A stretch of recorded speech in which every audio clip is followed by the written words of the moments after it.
Hi guys, today we are going to be trying out probably a palette that most of you didn't expect me to buy, but this is the new Natasha Denona palette, which is already full of fingerprints. I really don't like this packaging, I'm sorry. It's just, there's something about it just, I wish it would just look a little bit cleaner. And I'm not really a clean freak, but the fact that I see all of my finger marks on this, not the most appealing. Anyway, here's what the palette looks like if you haven't seen it already. So this is one of our smaller palettes. This is the $65 range. This is actually the first palette in this size that I own from Natasha Denona, and I am very excited about testing this out. Like I said in the beginning, this might not be a palette that a lot of you expected me to pick up, but ever since she came out with her Metropolis palette and I fell in love with that one, I fell in love with the formula. I've just been very intrigued by her brand, and also I just got the Circle Loco palette that I've already filmed with. I've done 3 looks. I will link that in the corner if you haven't watched that already. But there's something about Natasha Denona as a brand that it draws me in. I don't know what it is. I am kind of a sucker for like high-end makeup, I'm not gonna lie. Or like the aesthetic and the experience of using high-end makeup, I should say. Not necessarily always the products are like right up my alley, but there is something about having a more expensive product in your hand that just feels luxurious and feels expensive. That is just, it's just a good feeling. So we're just gonna test out this palette today. I gotta say, when I swatched this, oh my goodness, this first brown shadow, this shadow up here, it is the creamiest eyeshadow that I've ever felt in my life. This is definitely a cream to powder, and usually I wouldn't get excited about browns, but just putting my finger in that shade, I was like, wow. Like it really made me want to use that shade. There's quite a few of the cream to powders in this palette. This shade up here is also a cream to powder, or cream to matte, I guess you could call it. And then this one here is also one of those. I think that this shade is as well. So I would say 1, 2, 3, 4 of these are cream to mattes, if I'm not mistaken. At least that's what it felt like when I swatched it. But I'm very excited to be just putting this on my eyes, and I've seen a lot of people post videos about this already, and I've seen their thumbnails, and a lot of people have done like one kind of warm tone look and then one kind of in this area here. So I want to try to combine the 2 colors and not just do like a monochromatic sort of orangey look or like a teal look, because I feel like you can definitely combine these and do something a little bit more interesting and not so predictable, I guess. But sometimes when I try to do something that's not predictable, it backfires and it looks absolutely ridiculous. But that's kind of the joy of trying something new. So we're just gonna go ahead and start. I'm going to prime, and I am of course going to use my Natasha Denona eyeshadow base because it is my favorite. I think I have a vision for what I want to do, at least somewhat. So I'm gonna start with the shade right here, which is the red matte. This one is called Vigor. I'm gonna go ahead and put this in my crease as my transition shade, and then we will deepen it up with the brown. And then I think I want to put some of these blue shades on my lid. This is looking so much darker on the eye. Holy cow. I was not expecting this. Like, this is looking so much darker than it is in the pan. That is actually insane. But I'm not mad at it, because I always will prefer my shadows to pull darker on the eye than lighter, because at least that way you can decide if you want it to be lighter or darker depending on how you use it. But if something isn't at least true to pan and you end up with a sheer result, then I feel like it's not really advertised very well, because you can't get the actual result that you see in the pan, if that makes sense. So wow, this is so pigmented. I'm a little bit thrown off. I really was not expecting this. I mean, not that I don't think that Natasha Denona's formula is pigmented, but Jesus, okay. We're gonna take this underneath my eye as well here. What a beautiful color this is, and it's going on so nicely. I'm gonna just take my time and really work on getting a good blend with this, because like I said, this is going to be my transition shade. I'm not going to use anything lighter to blend this out with, because I want this to pull this color. I don't want to change up the color by going in with, say, the light coral shade, because I really want this to be red still. So like I said, I'm just gonna take my time and work on putting down this color before we deepen anything up.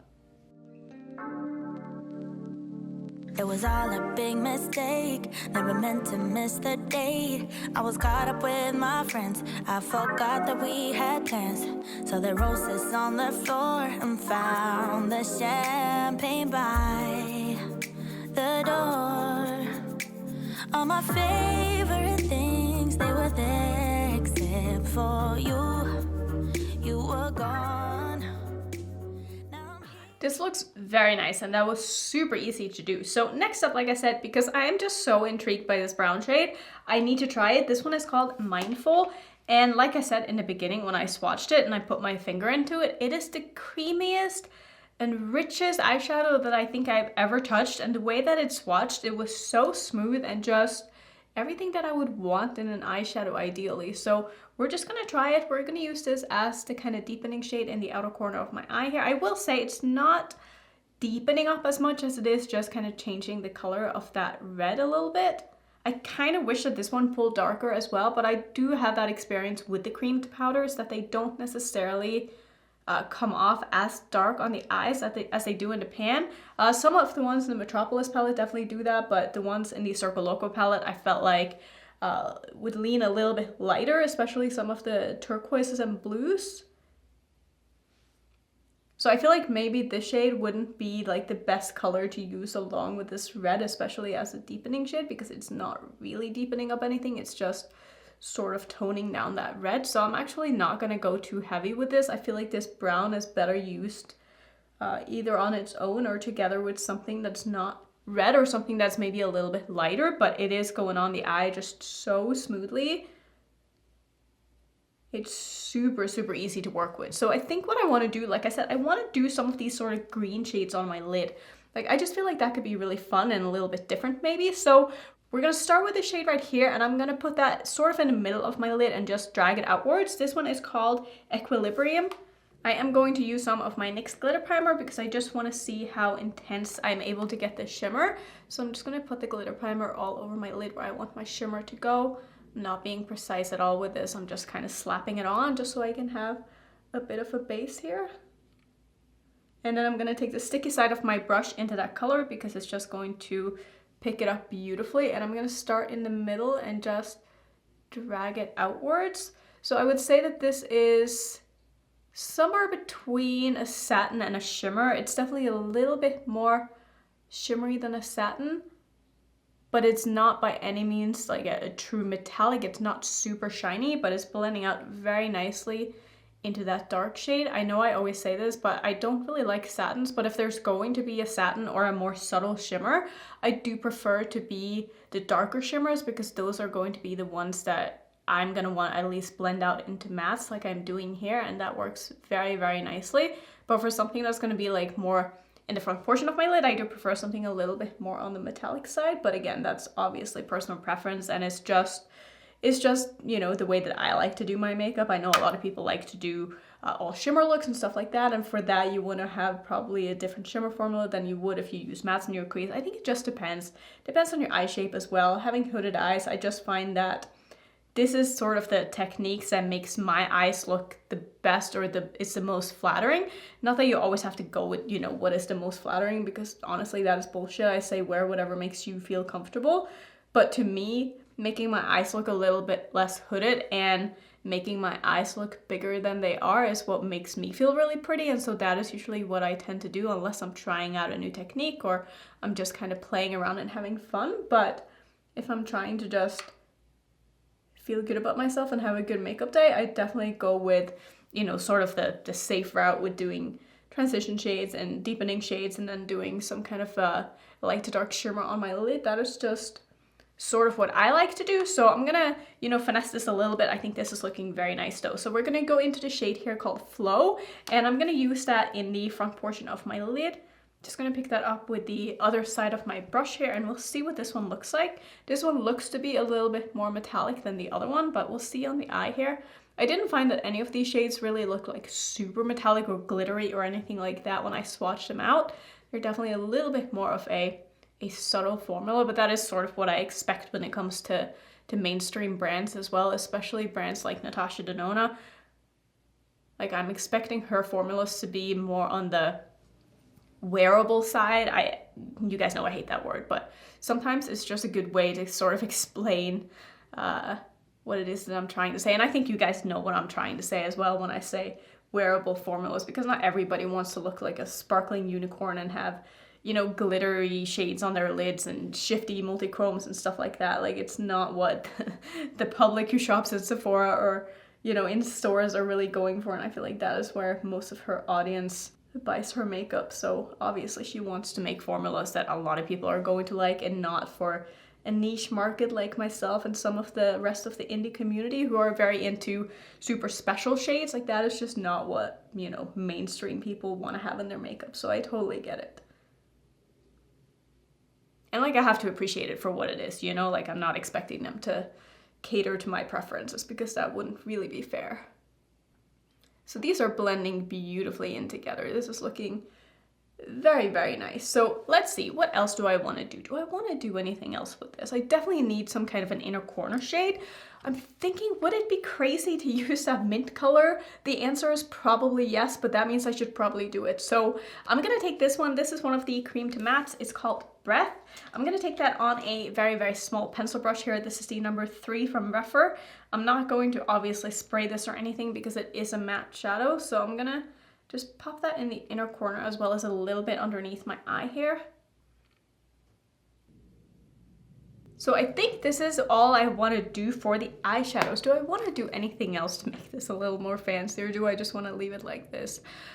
I think I'm gonna go ahead and finish off with my eyes, see how I feel. Maybe I'll top it with something. I don't know, I feel like this is going to come together with like some liner or some mascara. I'm probably gonna do like blue in my waterline. I'm thinking maybe turquoise to, you know, keep up with the contrast. That could be kind of fun. So this is Fresh from LA Girl. So I'm gonna put this in my waterline, gonna do some liner and mascara, and I'll do like a face highlighter, stuff like that. And I'll come back and I will show you the final look. Okay, so this is how I decided to finish off. I didn't do anything crazy at all. Like I said, just put a little bit of turquoise in my waterline. I did some liner and mascara, and then I did some pink highlighter. I'm not sure if that was the best option, but I just really wanted to use it. So of course I'm using Cupcake Crush from Bitter Lace Beauty because it's just one of my favorites and I haven't worn it in a while. Let's see, for the rest of my face, I'm wearing a blush from Natasha Denona. This is the Mini Bloom blush. I love this. It's one of my absolute favorites in my collection. My lipstick today, if you were wondering, is one of the new ones from Kaleidos. This is one of the clay paints. It's one of the bold colors. This is in the shade Dahlia. I love the formula on these. These are so wonderful. They're very, very matte, but they don't feel dry or uncomfortable on the lips. It's a very unique formula. It's a little bit hard with the more statement-y colors, like the darker ones like this one. I haven't tried the dark teal one yet because I'm a little bit scared, because it's a little hard to get like a super solid opaque application with these because they are more of a, they're not sheer, but they're not 100% opaque. So it takes a little bit of building to get them to be like super nice and smooth, but once you get there, they look so beautiful on the lips, and I absolutely love this. So my thoughts on the palette so far, I really like it. I think it is really, really nice quality. I'm actually excited to do more with this, so I'm thinking I'll do a 2-look video with this. Let me know if that's something that you want to see, and if you have other ideas, I mean, let me know, but that's kind of going to be the plan, I think, moving forward. I don't think I'm going to do a 3-look video with this because I just have so many things that I still need to film with right now, that if I'm going to do multiple looks with everything, I just don't have time to do 3 or more. So we're gonna do 2 with this. I don't know when that video is coming, but I'm gonna try to have it up in like a reasonable amount of time, but I don't think that this is a limited edition palette, so there's probably no rush. But I definitely want to play more with this. I think that this color story is really, really pretty. It is a little on the neutral side for what I like, but with the pops of color in here, I feel like I can make some really fun and interesting looks. For everybody who is scared of color, I think this is a good palette, so I think that I can maybe inspire you to do something with something that you already own that are similar to this, but maybe pull you out of your neutral comfort zone a little bit. I don't know. I'm excited though, because I think it is a really, really pretty palette, and I'm happy that she came out with another one of these not so expensive ones, the $65 ones, and it's the color story that I actually like. So yeah, I'm excited to do more. How many times can I say excited? Anyway, that's gonna be it for today. Thank you so much for watching. As always, if you want to see some more Natasha Denona content, I will put a playlist up on the screen, and if you're new, don't forget to subscribe, and I will see you in my next video.